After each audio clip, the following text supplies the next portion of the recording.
Bilali radhiyallahu anhu vazhdoi në këtë gjendje të vuaj dhe të bëj sabër derisa një ditë nga ditët Ebu Bekri radhiyallahu anhu aq shumë emocionohet dhe shkon tek Umeja dhe i thot: "O Umeje, mjaft me Bilalin mu.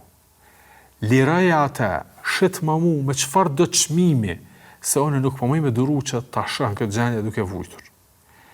Umeja i kthehet dhe i thot Ebu Bekrit, thot: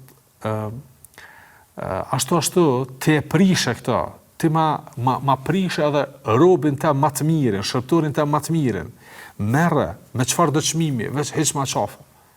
Dhe vendos një çmim Umeja, dhe Ebu Bekri e paguan atë çmim dhe e merr tash Bilalin me plot varra dhe plag dhe e pastron dhe i jep një lloj të rahatisë dhe komoditetit dhe i thot: "O vllau im, ti prej sot e tutje nuk je shërptori im, ti je i lirë, je rob i Allahut, je i lirë.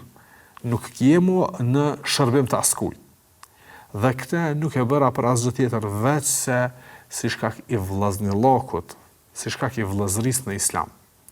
Dhe shkojnë tek pejgamberi sallallahu alajhi wasallam dhe pejgamberi sallallahu alajhi wasallam gëzohet shumë që Bilali radhiyallahu anhu shpëtoi nga këto vuajtje dhe persekutime dhe e arriti lirin fizike e që lirin shpirtërore kishte arritur edhe më herët sa kjo, dhe Bilali radhiyallahu anhu tash është i lirë dhe mundohet që të jetë pranë pejgamberit sallallahu alaihi wasallam, ta shoqëroj atë, edhe pse afrohet periudha që pejgamberi sallallahu alaihi wasallam të bëjë hijrat të shpërngulët.